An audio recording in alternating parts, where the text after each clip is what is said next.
Hello, sysfailure here again.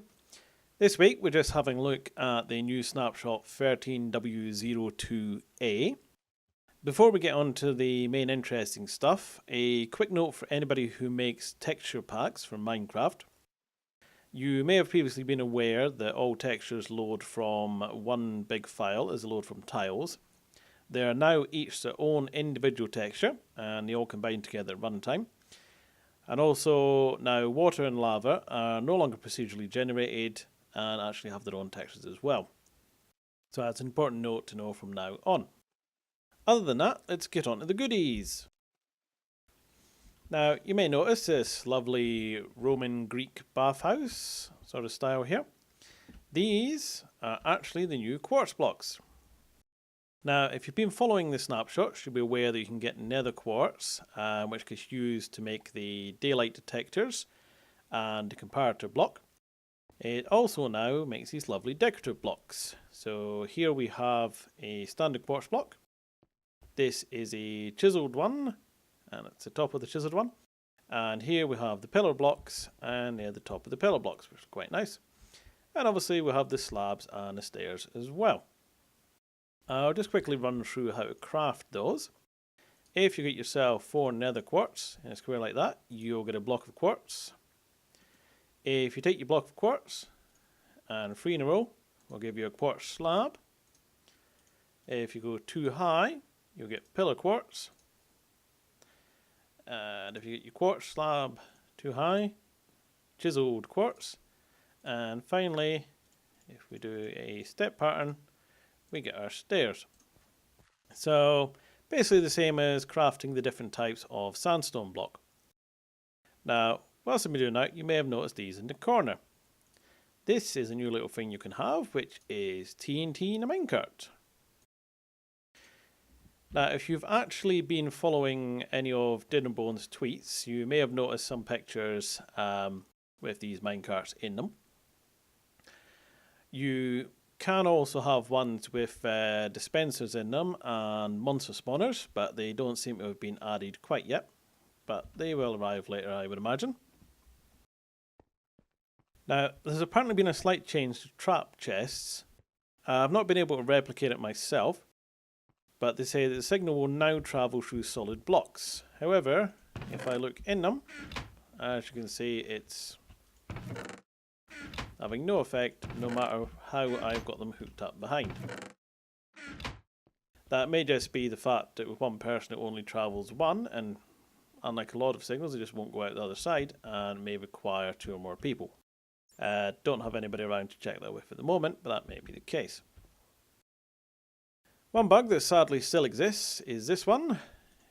You put that up and doesn't come back down again, as this is being powered from 2 above and will stay like that until we break it. If they want to fix that, that's going to be something that may break certain types of buds as well, but they have been doing a lot of bud breaking, so that may get fixed. Moving a little along, if you'd seen the last video done on 13w01b, I showed how the comparators were basically instant wire. You turned them on and instantly this activated. Whereas these were really quite slow, the old repeaters. Sadly, that's been changed. As you can see, they now take time. The difference apparently is that these will take 1 redstone tick and these will take 1 game tick. 1 game tick is half of a redstone tick, so a redstone tick is 2 game ticks. They are, however, also a little unreliable if you're too fast. If we do that, as you can see, the repeater signal is going down, but the comparator one, not necessarily. So, another little bug there. Hopefully that one will be fixed. Now, hoppers. Oh, the internet have been alive with hopper videos. Probably seen my one already, which was for the infinite cloning of diamonds.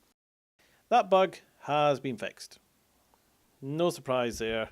not with the sheer amount of bug reports in regards to it. There have been a couple of little changes to hoppers though. Hoppers now actually have an icon, which is here, this little funnel thing. Also, if you look in this one, I have 32 arrows sitting there, and they're not moving. So you would assume that this is probably full.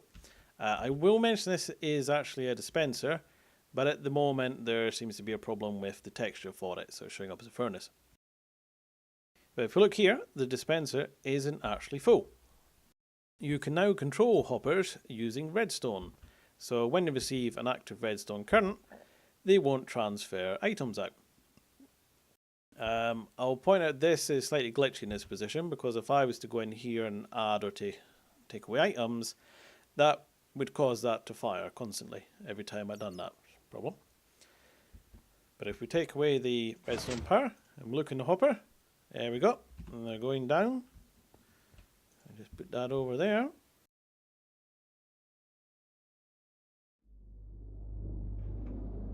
Whee, and off it goes.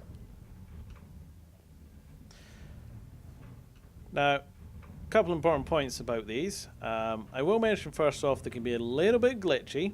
The amount of times I've blown everything to pieces whilst designing this area is unbelievable. There have sometimes you destroy a cart, put another one in its place, and it manages to blow up as if it thinks it's the old one. Good things, they don't get set off by powered rails, or redstone, or buttons. So I can trundle along them quite happily. If we head over here, there is a new rail block, however, which is this one. Now, this is an activator block. It will set off TNT carts, and I'm guessing when the dispenser ones come in, it will also make them fire as it travels over as well. So we just redirect this. And that's what I mean. I'm going to leave this in the video. Because sometimes that car comes down there fine and trundles around, and other times it comes down and just seems to blow up. So they're a little bit glitchy. But I will explain what I was trying to mention. This little one down here, which I'll just grab, that was the activator rail.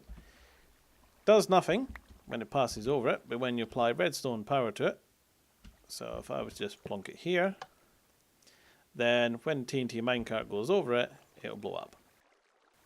And this is what should have happened.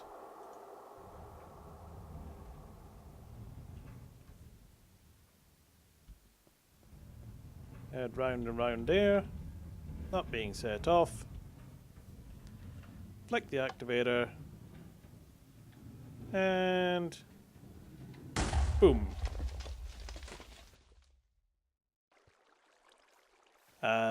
Another thing that they will do, just place another one, there you go, is if they're going too fast off the end of a rail, they will also blow up as well.